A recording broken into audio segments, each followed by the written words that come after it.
Sa paniningil ng utang is just a civil case, meaning walang kulong dyan. Ang usual na fina-file sa mga ganyang kaso is collection of sum of money.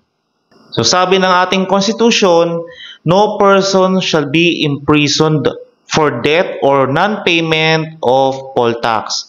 So in Filipino, walang dapat makulong ng dahil sa utang. So naranasan mo na ba na marinig yung katrabaho mo?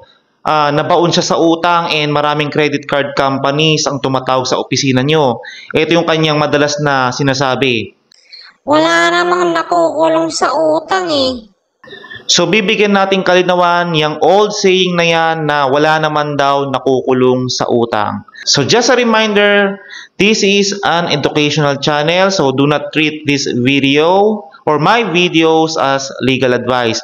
If meron kayong aktual na problema, edi magkonsulta na lang kayo sa ibang abogado na malapit sa inyo. And before we proceed, just a quick plug, I run an anti-scam campaign and I publish my ebooks about this. So if you want to purchase, just click any of the links below. Pero kung hindi kayo sure paano yung process o yung link is hindi kayo makapasok dun sa link or dun sa website, just send me an email at lawyer.courses@gmail.com para mabigyan ko kayo ng detailed instructions. So yung relevant case dito sa ating topic is Nanzan versus People. So it's a 2024 case. So ito yung kwento. So maraming akusado dito pero gagamitin lang natin yung term na accused. Hindi na natin papangalanan para hindi na kayo malito and mawala doon sa kwento. So the accused applied for a bridge financing loan with Owania Credit Solutions. Si Owania Credit, siya yung creditor or yung nagpautang. So as explained ng akusado, kailangan nila itong loan na to secure the release of a mortgage and to facilitate a sale. Accused misrepresented na meron silang pre-approved loan with PS Bank in the amount of 2.9 million pesos. So si Owania o yung creditor nag-verify if meron ba talagang pre-approved loan itong mga akusado. And this was confirmed by a PS Bank employee. So yung loan agreement was subsequently executed. And ang sabi sa loan agreement, yung utang would be paid from the proceeds of the pre-approved loan with PS Bank. So pinautang na si akusado and nakuha na rin niya yung loan proceeds from PS Bank. However, yung loan proceeds from PS Bank hindi naman ibinayad kay Owania. Kaya nagkademandahan na.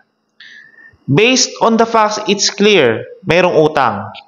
And sabi sa Constitution, hindi pwedeng makulong ng dahil sa utang. However, in this case, na-convict yung akusado. First, estafa. So, dito sa estafa, mas mataas yung penalty. Pero, nung nakarating ng Court of Appeals, naging other deceits na lang. Hindi ko natatalakayin yung mga penalties involved para hindi na kayo maguluhan pa.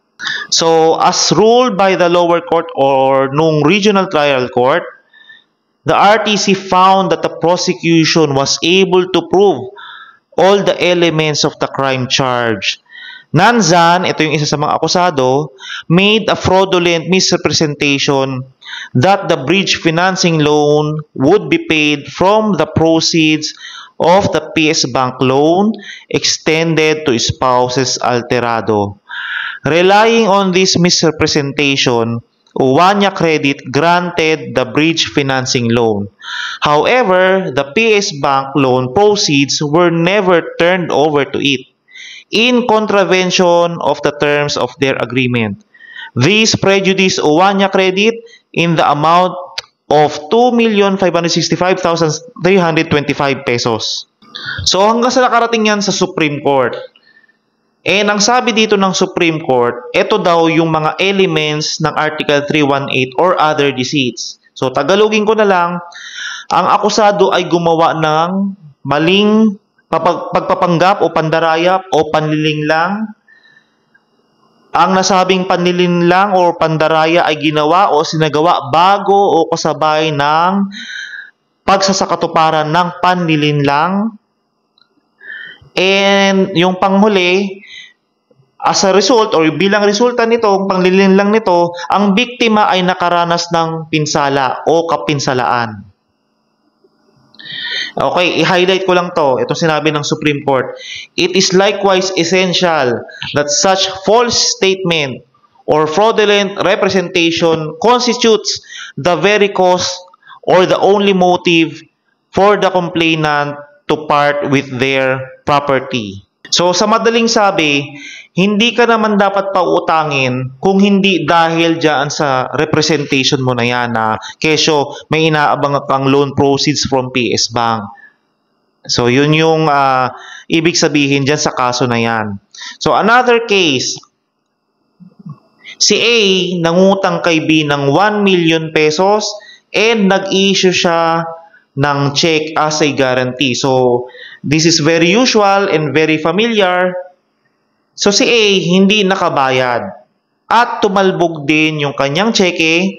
Pwedeng yung ground is insufficient yung fund niya or sinarado niya yung kanyang account sa bangko.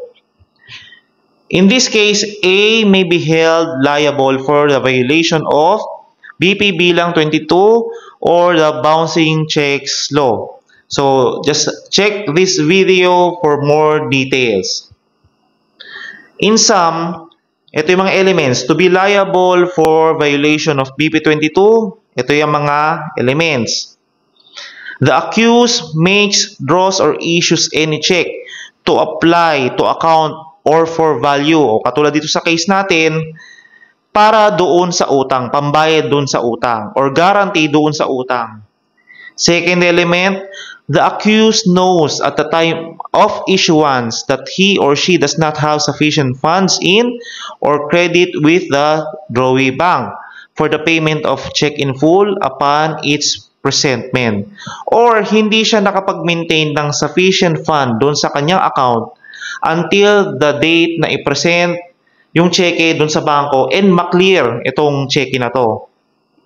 Third, the check is subsequently dishonored by the drawee bank for insufficiency of funds or credit, or it would have been dishonored for the same reason had not the drawer without any valid reason ordered the bank to stop payment. Basta hindi ko na to i-discuss in detail. Meron naman kasi tayong video dito, so just watch it para hindi na tayo doble-doble ng dinidiscuss. So, basta sa BP 22, it is not the non-payment of debt which the law punishes. Kasi nga, ang sabi sa Constitution, hindi makukulong dahil sa utang. So, dito kasi sa BP 22, ang pinapunish dyan is the issuance and circulation of worthless checks. Okay, so that's it for today's topic. Sana marami kayong natutunan. For now, please like this video, share this with your friends, subscribe to my channel, and do not forget to hit that notification bell icon para ma-notify kayo ng mga next videos ko na i-upload. Thank you very much.